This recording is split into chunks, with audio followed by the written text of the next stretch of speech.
Largo, ¿eh? Bueno, te damos gracias, Señor, por esta reunión. Bendice a Alejandro y sus actividades, a Juan Carlos y sus actividades, Juli y sus actividades, Mirta y sus actividades, a mí y mis actividades, y a todos los que después ven este video también y sus actividades. Los invitamos a participar. Rezamos por todos ustedes recen por nosotros. Y si quieren participar, se comunican con Alejandro y sin ningún problema él los va a, a darle las indicaciones y bueno, va a ser una alegría para todos nosotros que ustedes participen. Amén. Que Dios derrame sobre todos nosotros su amor y su misericordia y rezamos la oración al Espíritu Santo. Oh Espíritu Santo, amor del Padre y del Hijo, inspírame siempre lo que debo pensar, lo que debo decir, cómo debo decirlo, lo que debo callar, cómo debo actuar, lo que debo hacer, para gloria de Dios, bien de las almas y mi propia santificación. Amén. Espíritu Santo, dame agudeza para entender, Claro. capacidad para retener, método y facultad para aprender, sutileza para interpretar, gracia y eficacia para hablar. Dame acierto al empezar, dirección al progresar y perfección al acabar. Amén. Amén, Señor. Gracias, Fernando. Y gracias, Juan Carlos, por tu palabra, ¿eh? La escuchamos con mucho gusto. Adelante. Habíamos, la última vez que estuve, digamos, estuvimos comentando estos temas, hablamos de la fe.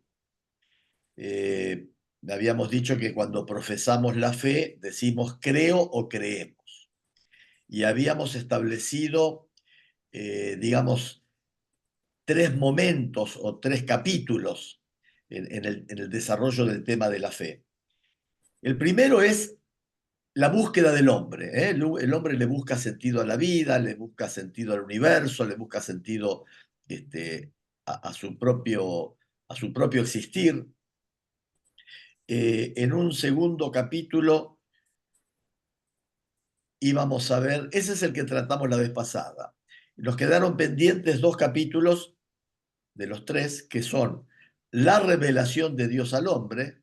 Primero el hombre lo busca, luego vemos cómo Dios se le revela al hombre, y para finalizar, en el último capítulo, cómo responde el hombre, la respuesta del hombre a esa revelación de Dios. Y ahí habíamos hecho un pequeño resumen de esa primer charla, que yo lo retomo ahora para de ahí continuar. Entonces, ese primer tema, el hombre buscando a Dios, habíamos dicho, resumiendo, que el hombre es por naturaleza y por vocación un ser religioso, viniendo de Dios y yendo hacia Dios. El hombre no vive una vida plenamente humana, sino vive libremente su vínculo con Dios. También habíamos dicho que el hombre está hecho para vivir en comunión con Dios, en quien encuentra su dicha. Cuando yo me adhiera a ti con todo mi ser, no habrá ya para mí penas ni pruebas, y mi vida toda llena de ti será plena. Esto lo decía San Agustín en sus Confesiones. Cuando el hombre escucha el mensaje de las criaturas y la voz de su conciencia, entonces puede alcanzar la certeza de la existencia de Dios, que es causa y fin de todo. La Iglesia enseña que el Dios único y verdadero, nuestro Creador y Señor, puede ser conocido con certeza por sus obras, gracias a la luz natural de la razón humana. Los filósofos habíamos comentado, Aristóteles, él llega a descubrir a través de la luz de la razón natural la existencia de Dios, y le va a dar todos los atributos del Dios verdadero. O sea que el hombre, a través de su razonamiento, de su búsqueda, puede llegar a concebir y a conocer atributos del Dios auténtico. Nosotros podemos realmente nombrar a Dios partiendo de las múltiples perfecciones de las criaturas, semejanzas del Dios infinitamente perfecto, aunque nuestro lenguaje limitado no agote su misterio. Y habíamos dicho finalmente la vez pasada que sin el Creador, la criatura se diluye, ¿eh? Es como que se disgrega. He aquí por qué los creyentes saben que son impulsados por el amor de Cristo a llevar la luz del Dios vivo a los que no le conocen o le rechazan. Bueno, entonces ahora con esta pequeña introducción del primer capítulo de El hombre buscando a Dios, ahora vamos a ver, Dios sale al encuentro del hombre. Mediante la razón natural, el hombre puede conocer a Dios con certeza a partir de sus obras. Pero existe otro orden de conocimiento que el hombre no puede de ningún modo alcanzar por sus propias fuerzas. Y ese es el de la revelación divina. Por una decisión enteramente libre, Dios se revela y se da al hombre. Lo hace revelando su misterio, su designio benevolente que estableció desde la eternidad en Cristo en favor de todos los hombres. Y es así que nos revela plenamente su designio enviando a su Hijo amado, nuestro Señor Jesucristo, y al Espíritu Santo. Dios revela su designio amoroso. Dispuso Dios en su bondad y su sabiduría revelarse a sí mismo y dar a conocer el misterio de su voluntad, mediante el cual los hombres, por medio de Cristo, Verbo encarnado, tienen acceso al Padre en el Espíritu Santo y de ese modo se hacen partícipes de la naturaleza divina. Dios, que habita una luz inaccesible. Esto lo dice Pablo en 1 Timoteo 6, versículo 16. Dios, que habita una luz inaccesible, quiere comunicar su propia vida divina a los hombres libremente creados por él, para hacer de ellos, en su Hijo único, hijos adoptivos. Al revelarse a sí mismo, Dios quiere hacer a los hombres capaces de responderle, de conocerle y de amarle, más allá de lo que ellos serían capaces por sus propias fuerzas. El designio divino de la revelación se realiza a la vez mediante acciones y palabras, íntimamente ligadas entre sí y que se esclarecen mutuamente. Esto es cierto. En el Antiguo Testamento, Yahvé se revela mediante acciones y mediante su palabra, lo que dice. Y lo mismo va a pasar en el Nuevo Testamento. En el Nuevo Testamento, ¿qué nos va a dejar el Señor? Nos va a dejar dichos y hechos. El Señor va a decir y va a hacer. Nos va a enseñar con sus gestos, nos va a enseñar con sus acciones y también nos va a enseñar con lo que nos dice. Las primeras conexiones, los primeros fragmentos que se escribieron de los evangelios, casualmente eran colecciones de dichos y de hechos de nuestro Señor. Este designio comporta una pedagogía divina particular. Dios se comunica gradualmente al hombre. Lo prepara por etapas para que de este modo pueda acoger la revelación sobrenatural que hace de sí mismo y que culminará en la persona y la misión del Verbo encarnado, Jesucristo. No cabe duda que a lo largo de todo el Antiguo Testamento Dios fue preparando paso a paso hasta la llegada del Verbo encarnado. Según San Ireneo de Lyon, en varias ocasiones de esta pedagogía divina, bajo la imagen de un mutuo acostumbrarse entre Dios y el hombre, el Verbo de Dios ha habitado en el hombre y se ha hecho hijo del hombre, para acostumbrar al hombre a comprender a Dios y para acostumbrar a Dios a habitar en el hombre, según la voluntad del Padre. Pensemos que nosotros, los católicos, a través de la Eucaristía, recibimos a Jesucristo absolutamente en cuerpo, sangre, alma, divinidad, completo. Por eso hablamos de la habitación de Dios en el hombre también. El hombre acostumbrarse a Dios y Dios acostumbrarse al hombre. Entonces, vamos a repetir esto. El Verbo de Dios ha habitado en el hombre y se ha hecho hijo del hombre para acostumbrar al hombre a comprender a Dios y para acostumbrar a Dios a habitar en el hombre según la voluntad del Padre. Claro, más que comprenderlo, habitar. Porque comprenderlo. Claro, claro. Bueno, a ver, Jesucristo dice: el que no come mi carne, el que no bebe mi sangre, que algunos se escandalizan. Bueno, entonces, este plan de Dios tiene etapas. Tiene etapas. Ya desde el origen, Dios se da a conocer. Dios, creándolo todo y conservándolo todo por su verbo, da a los hombres testimonio perenne de sí en las cosas creadas.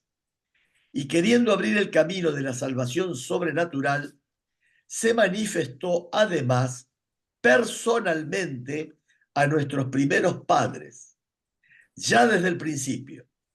Los invitó a una comunión íntima con Él, revistiéndolos de una gracia y de una justicia resplandeciente. Esta revelación no fue interrumpida por el pecado de nuestros primeros padres. Sí, Fernando. Adelante. O sea, le reveló al pueblo de Israel, no a otro pueblo. Sí, pero tenemos que tener cuidado porque si yo te preguntara cuándo aparece el pueblo de Israel, y que esto daría para una charla muy larga, hay antecedentes que van preparando incluso hasta la llegada del pueblo de Israel. Para que llegue el pueblo de Israel hay un camino previo también. Esto lo vamos a ir viendo ahora. Entonces, esta revelación, Dios se le reveló a Adán, tenía un trato cara a cara, dice la Biblia, y el pecado no interrumpió esa revelación. Entonces, esta revelación no fue interrumpida por el pecado de nuestros primeros padres. Dios, en efecto, después de su caída, alentó en ellos la esperanza de la salvación con la promesa de la redención y tuvo incesante cuidado del género humano para dar la vida eterna a todos los que buscan la salvación con la perseverancia de las buenas obras. Cuando por desobediencia perdió tu amistad, no lo abandonaste al poder de la muerte, reiteraste además tu alianza a los hombres. Esto está dicho, es una plegaria eucarística que viene ya de larga data en el misal romano. Vamos a ver esta preparación. Hay una alianza con Noé. Una vez rota la unidad del género humano por el pecado, Dios decide desde el comienzo salvar a la humanidad a través de una serie de etapas. La alianza con Noé después del diluvio. Esta expresa el principio de la economía divina, digamos. Acá está el germen del plan de Dios para con todas las naciones, aquí, con Noé. Es decir, con los hombres agrupados según sus países, cada uno según su lengua y según sus clanes. Esto está en Génesis 10, 5, capítulo 10, versículo 5.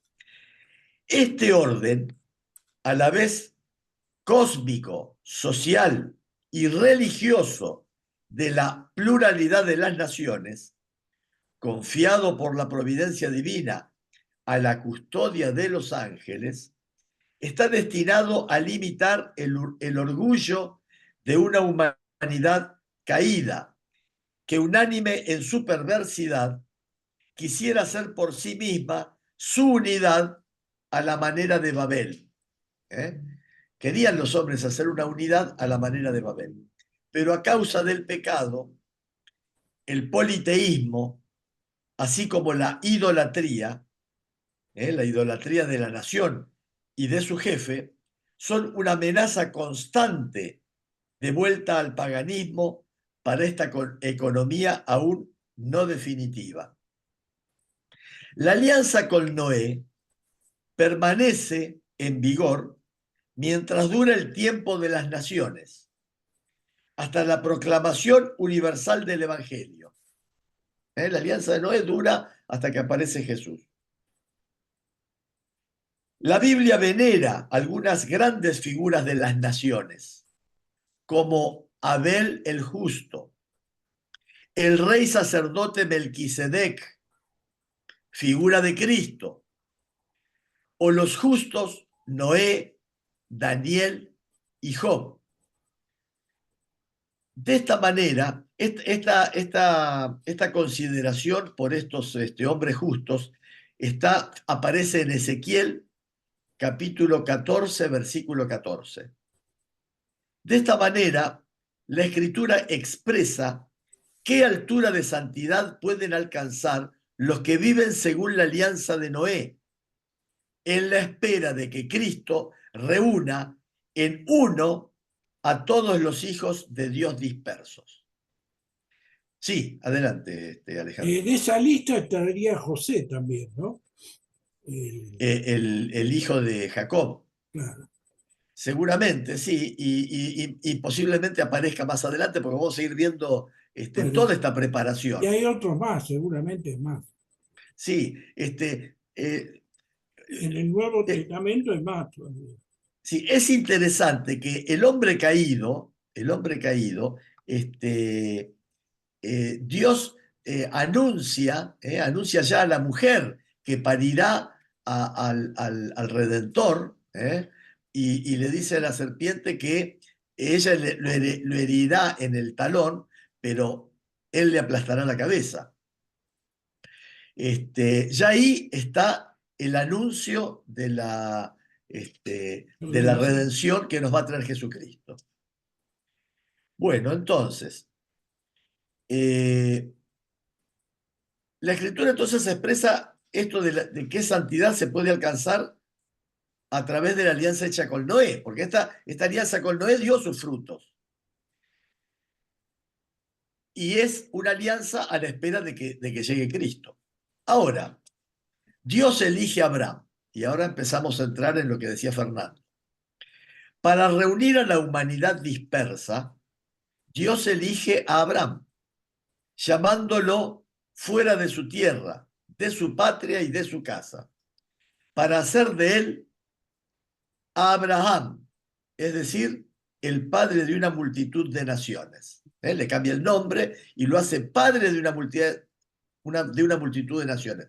Tanto es así que lo consideramos padre en la fe, cristianos, judíos y musulmanes. ¿Cuántas naciones hay ahí? Esto está en Génesis 17:5 y dice así: en ti serán benditas todas las naciones de la tierra. Esto aparece en Génesis 12:3. ¿En dónde? ¿En qué Biblia? En la Biblia de los 70. Es la Biblia, digamos, que toma la Iglesia Católica. El pueblo nacido de Abraham será el depositario de la promesa hecha a los patriarcas, el pueblo de la elección, llamado a preparar la reunión un día de todos los hijos de Dios en la unidad de la iglesia. Ese pueblo será la raíz en la que serán injertados los paganos hechos creyentes. Los patriarcas, los profetas y otros personajes del Antiguo Testamento han sido y serán siempre venerados como santos en todas las tradiciones litúrgicas de la iglesia. En la iglesia tenemos letanías donde precisamente se invoca, se convoca, se los incluye a santos, profetas de todos los tiempos. Por eso hablamos de esta continuidad del plan de salvación. Bueno, ahora Dios se forma su pueblo, decíamos Fernando. ¿Qué pueblo? El pueblo de Israel. Después de la etapa de los patriarcas, Dios constituyó a Israel como su pueblo, salvándolo de la esclavitud de Egipto. Estableció con él la alianza del Sinaí. Acá viene una nueva alianza. Fíjense que se vuelve a hablar una y otra vez de la palabra alianza. Creo que dijimos el significado de alianza. Alianza es establecer vínculos de familia mediante un rito o un juramento. Es mucho más que un pacto. A través de la alianza se modifican las relaciones de parentesco. Teníamos dos ejemplos de alianzas. Vale la pena que los recordemos ahora. Una es la alianza matrimonial. Un señor y una señora, que no son nada entre ellos, se reúnen, son declarados marido y mujer, hacen una alianza entre ellos y ahora son familia. Antes no lo eran. Se modificaron las relaciones de parentesco. Del mismo modo, la adopción. Un señor se presenta a un juez con un niño, decide adoptarlo y el juez le dice que le reconoce la adopción y a partir de ese momento el señor va a ser un padre para ese muchacho y ese muchacho va a ser un hijo para ese padre. Estas dos figuras de alianza, la matrimonial y la filial, son muy importantes porque permanentemente son mencionadas en la Biblia. Dios va a establecer alianza, ¿por qué? Porque quiere una unión de tipo familiar, de tipo estrecha, una unión importante. Dios va a constituir su iglesia como su esposa. Fíjense, nuevamente, la imagen de la alianza matrimonial. Y con su sangre va a restablecer el vínculo de nosotros como hijos de Dios. Otra vez, la vinculación filial, padre-hijo. No éramos padre e hijo porque se había roto por el pecado original. Jesús con su sangre vuelve a establecer esa alianza. Él va a hablar de que en la última cena va a decir esta nueva alianza. Con su sangre va a sellar esta nueva y eterna alianza.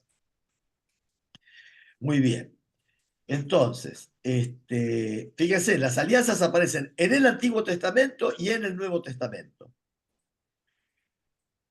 Entonces, ahora estamos en la alianza del Sinaí y le dio por medio de Moisés su ley para que lo reconociese y le sirviera como al único Dios vivo y verdadero. Echado el hombre del paraíso, se había roto la relación de Dios y el hombre. Y acá Dios vuelve a instituir una herramienta para empezar a recomponer ese vínculo. ¿Y qué le da para ese vínculo? Le da la ley. Y además les da el templo. Le dice a Moisés cómo construir el templo, para que el hombre vuelva a vincularse con Dios. Entonces, sí. Quiere decir que en realidad con Abraham el vínculo era con un hombre, pero en la alianza de Sinaí es con un pueblo, digamos, ¿no? O sea, no tanto con un hombre, sino con un pueblo que lo sigue. En realidad Moisés actuaba por orden y cuenta de Dios, ¿eh? Cuando en la Claro, zarza ardiendo le dijo que vaya que había escuchado el lamento de su pueblo. Y Moisés permanentemente cumple la voluntad de Dios. Tanto es así que muchas veces se confunde cuando Dios habla por sí o cuando Dios habla en nombre cuando Moisés habla por sí o cuando habla en nombre de Dios. Y es que en general Moisés está conformado a cumplir la voluntad de Dios. Y en realidad, eh, fíjense, esto es interesante, esto es interesante. Eh, en los relatos del libro del Éxodo, cuando el pueblo va a ser en el proceso de liberación de la cautividad, eh, hay dos momentos donde este, por ejemplo, en uno, Yahvé dice que él va a endurecer el corazón del faraón para que no los deje salir. El mismo Yahvé va a intervenir.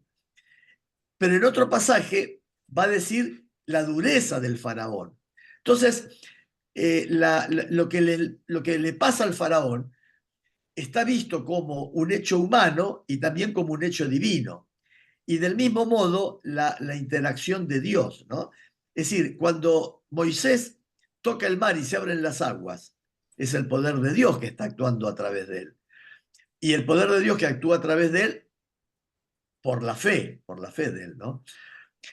Hace poco yo escuché, no sé si a lo mejor lo dijeron ustedes, que cuando Moisés dice, vayamos hacia el mar, cuando van a enfrentar esa situación, es recién ahí que se sí, produce el que milagro de avance que el se abren las pueblo, aguas. que avance el pueblo. Que avanza el pueblo y después, o sea, primero la acción de fe y luego la respuesta de Dios, ¿no? Exacto, exacto. Entonces, a ver, en todo el relato bíblico está el plan de Dios y siempre guiándolo, impulsándolo, monitoreándolo, Yahvé. Yahvé hace la alianza. Pero lo que yo quería Sí, a decirte ver, es que la a lo mejor primera no te alianza, entendí. la de Sí, Sinaí, es la primera sí. alianza con un pueblo, no con un hombre o con un pequeño grupo de personas, sino con un pueblo entero. Es la alianza que establece con un pueblo. El Bueno, pero pueblo, ahora yo te pregunto, el pueblo está diciendo que sí? Porque en la montaña está Moisés solo cuando le entregan las tablas. El sí, pueblo no pero está. Y no solo que no está, sino que cuando Moisés baja, está con el becerro de oro. sí, después se arma un... Claro, entonces, en realidad, esta es una alianza que la establece Yahvé con su pueblo a través de Moisés, pero el pueblo no participa de un modo consciente. Del mismo modo, cuando nuestros padres nos llevan de bebé y nos No, bautizan, eso es cierto, eso es cierto. No participa, es importante el punto. porque la Biblia toma nota de eso que vos decís. ¿Por qué? Porque el nacimiento del pueblo de Dios lo van a considerar muchos estudiosos como la asamblea de Siquem, el celebrado en la asamblea de Siquem. Porque en la asamblea de Siquem, ahí sí el pueblo dice, nosotros seguiremos a Yahvé. Ahí hay un acto de participación de la voluntad de cumplir la alianza. Pero eso lo vamos No, a ir no, viendo de está a bien, poco. es muy importante lo que vos decís. Quiere decir Claro, que es por un alianza, lado, el, la alianza que hicieron mis padres de mí con Dios cuando yo era un bebé, yo no participé, pero esa alianza, de todos modos, ese bautismo se estableció, ese bautismo es eficaz.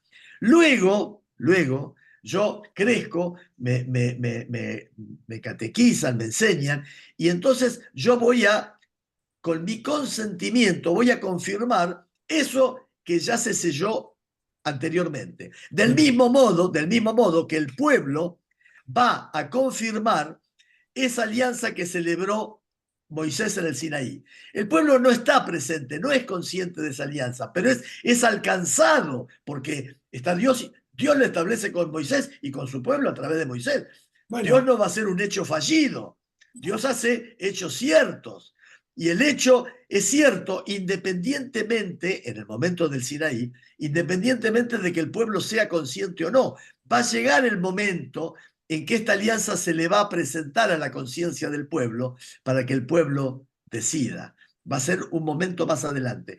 A nosotros nos instruyen en la fe, pero nos ingresan al pueblo de Dios antes de que tengamos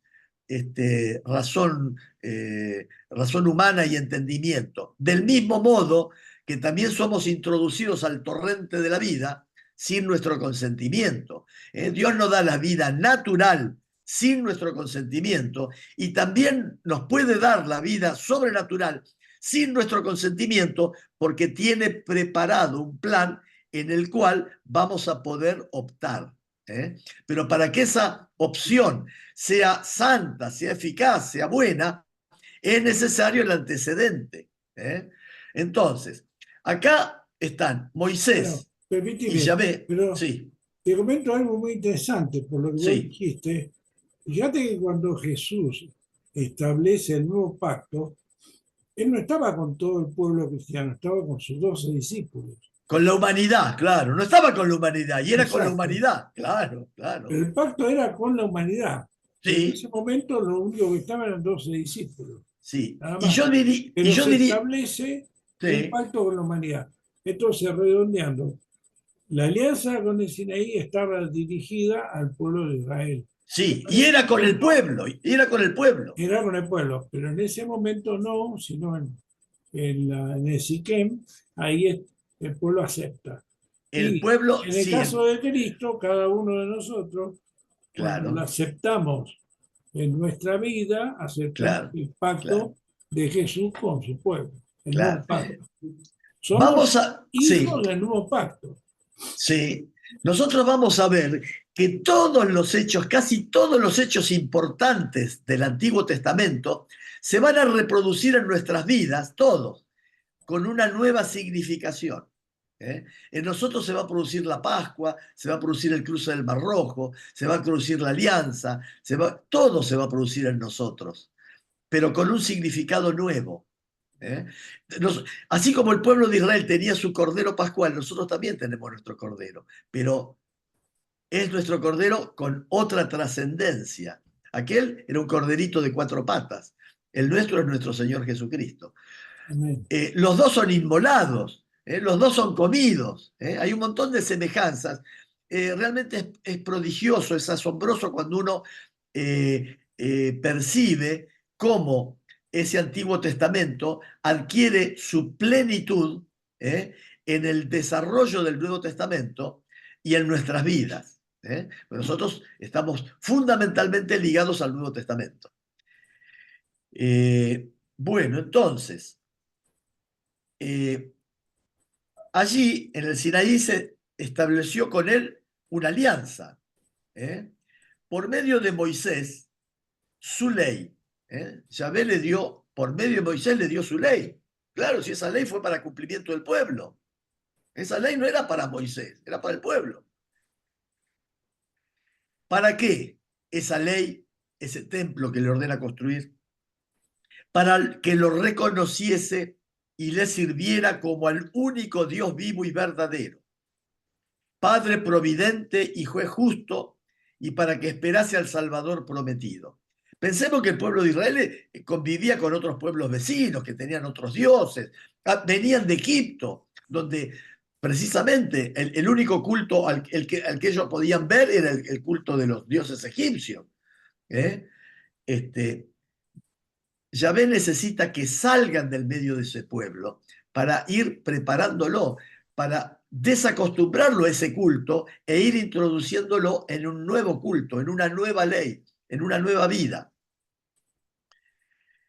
Entonces, Dios, Padre providente y justo juez, para que empieza a preparar esa alianza para que pueda esperar al Salvador prometido.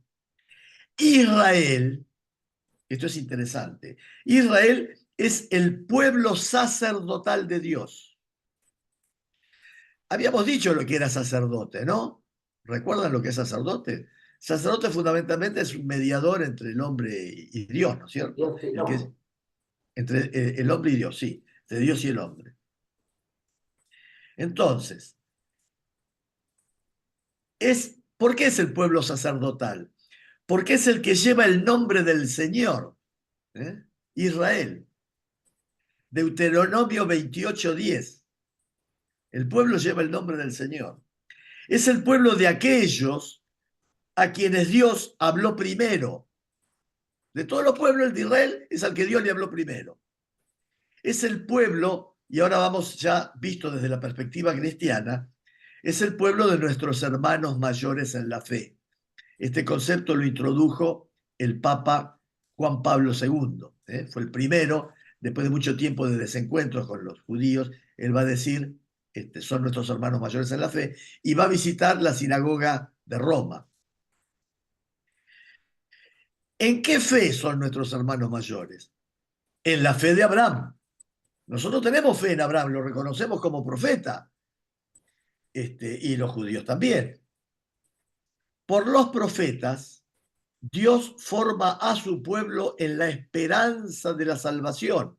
Los profetas son los que van a empezar a anunciar la llegada del Mesías. Y son los profetas los que introducen la idea de que hay que esperar una alianza nueva y eterna, destinada a todos los hombres. Fíjense cómo a través de los profetas ya se va preparando, se va bosquejando algo que cuando viene Jesucristo alcanza su plenitud. Pero ya se empieza a hablar de todo ello. Y además dice que esa alianza nueva y eterna, ya los profetas van a decir que será grabada en los corazones. O sea, va a ser una ley en los corazones, no en la piedra como la del Sinaí. Los profetas anuncian una redención radical del pueblo de Dios, la purificación de todas sus infidelidades, una salvación que incluirá a todas las naciones. Serán sobre todo los pobres y los humildes del Señor quienes mantendrán esta esperanza. Las mujeres santas, como Sara, Rebeca, Raquel, Miriam, Débora, Ana, Judith y Esther, conservaron viva la esperanza de la salvación de Israel. De ellas, la figura más pura es María. Bien, estamos dentro de este segundo capítulo donde Dios se revela a los hombres, ¿no? Ahora vamos a hablar de Cristo Jesús, mediador y plenitud de toda la revelación. Dios ha dicho todo en su verbo. No hay nada que Dios haya dejado de decir fuera del verbo. De una manera fragmentaria y de muchos modos, habló Dios en el pasado a nuestros padres por medio de los profetas. En estos últimos tiempos nos ha hablado por su Hijo. Esto está dicho en Hebreos 1, versículos 1 y 2. Cristo, el Hijo de Dios, hecho hombre, es la palabra única, perfecta e insuperable del Padre. En él lo dice todo. No habrá otra palabra más que esta. No habrá otra palabra más que esta. San Juan de la Cruz, después de otros muchos, lo expresa de manera luminosa cuando San Juan de la Cruz comenta la carta a los hebreos, de los versículos 1 y 2, San Juan de la Cruz va a decir, porque en darnos como nos dio a su Hijo, que es una palabra suya, que no tiene otra, todo nos lo habló junto y de una vez en esta sola palabra. Porque lo que hablaba antes en partes a los profetas, ya lo ha hablado todo en él, dándonos al todo, que es su Hijo. Por lo cual, Por lo cual, el que ahora quisiese preguntar a Dios o querer alguna visión o revelación, no solo haría una necedad, sino haría agravio a Dios, no poniendo los ojos totalmente en Cristo, sin querer otra alguna cosa o novedad. Esto es importante y es de aplicación porque hay muchos grupos cristianos que a la revelación de la Biblia añaden la revelación de ciertos profetas, sobre Sí, todo en comunidades cristianas surgidas en Estados Unidos en el siglo XIX, y donde yo una vez hablando con una cristiana, no importa de qué grupo, pero hablando, y en la descripción que hacía de un cuadro del Antiguo Testamento, aparecían ciertas diferencias con el relato del Evangelio original. Y entonces le digo, pero mira, acá habla de que estaban presentes esto que no aparece. Dice, no, bueno, pero nuestra profeta, ella tiene un don, digamos, como de comprensión mayor de las Escrituras. Entonces, cuidado, que no vengan nuevos profetas a cambiar lo que ya desde siempre se dijo que ya estaba todo dicho. La revelación es un hecho ya clausurado desde nuestra vida cristiana. Sabemos que Dios ya reveló todo y la Biblia es un libro clausurado. Aunque mañana se encuentre un manuscrito que le hacen la prueba grafológica y descubrieran que es de Jesucristo, no añadiría nada a la Biblia, a la palabra ya revelada. Entonces, no habrá más revelación, no habrá otra revelación. La economía cristiana, por ser alianza nueva y definitiva, nunca pasará, ni hay que esperar otra revelación pública antes de la gloriosa manifestación de nuestro Señor Jesucristo. amén. Sin embargo, aunque la revelación esté acabada, no está completamente explicitada. Si querías decir algo, Alejandro. Sí, mirá que faltan 3 minutos para las 9. Y a Bueno, las entonces, 9 tenemos que cerrar porque comentar. Fernando Bien, perfecto. tiene sus ocupaciones. Muy bien, bueno, entonces, vamos a terminar con estos párrafos que dicen así. Si bien la revelación ya fue completada, ya se estableció la alianza nueva y eterna, ya no hay más nada que agregar. Sin embargo, aunque la revelación ya está acabada, no está completamente explicitada y corresponderá a la fe cristiana comprender gradualmente todo su contenido en el transcurso de los siglos. La alianza ya está cerrada, pero su comprensión se va haciendo gradualmente a lo largo de los siglos. Bueno, hacemos una pausa acá. Amén, amén. Bueno, muchas gracias, Juan Carlos. No, gracias a Bueno, todos por compartir esto. bueno, muy interesante el tema que nos acerca justamente a comprender esto del pacto, de la alianza con Dios. Sí, Y vos dijiste también, somos la esposa de Cristo, la iglesia. sí. O sea que hay un lazo familiar. Alianza, claro, familiar, claro, Somos más que pueblo, familia de Dios. claro, Esto es muy claro, importante y claro. eso es lo que nos une, pueblos que son familia de Dios. Fernando iba a decir algo. Sí, y que se dirigió a todo el hombre, de Abraham a todo el hombre, A todo hombre. a todo hombre. Amén. Sí, Amén. justamente pero cuando llega Jesús, primero era el pueblo de Dios. Lo que hace Jesús es expandir la fe a todos los seres, ya sean judíos y no judíos, ¿no? A todos. Eso A los incluye a paganos. todos. Y bueno, esa es nuestra fe, es nuestra esperanza. Y bueno, es muy interesante este tema, vamos a seguir profundizándolo. Y bueno, pero también en esto de la revelación está la comunión permanente, cotidiana, de cada uno de nosotros con Dios, y ahí también se revela el Señor. ¿eh? Bueno, muy bien. Vamos a dar gracias ahora por esta reunión y nos vamos a despedir. Señor Jesús, gracias por este encuentro, Padre, que sea para tu gloria, queremos honrarte, bendecirte, alabarte de todo corazón y que cada uno de los que escuchen esto puedan abrir su corazón a ti y querer sentir deseos intensos de formar parte de la familia divina, de la familia de Dios.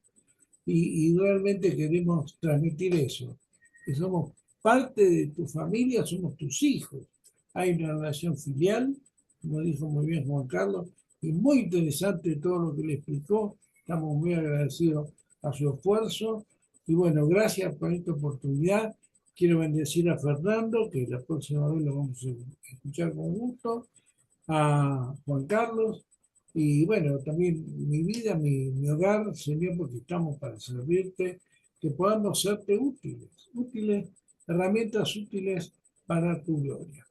Bueno, a todos los que nos escuchan, los invitamos a participar, nos pueden mandar en comentarios un teléfono, un mail, y les mandamos el link. Que todo sea para la gloria del Señor, en el nombre de Jesús, del Padre, del Hijo y del Espíritu Santo. Amén. Y también gracias a tu iglesia que hasta aquí nos trajo. En el nombre de Jesús, amén. Bueno, hermanos, Amén. buen fin de semana para todos, que Dios los bendiga. Chao, Igualmente, igualmente. Alejandro, Chao, a gracias, todos. gracias. Una alegría, ¿eh? Chao. Nos Gracias. estamos viendo, ¿eh? Adiós. Bueno. Chao. Gracias. Buenas noches.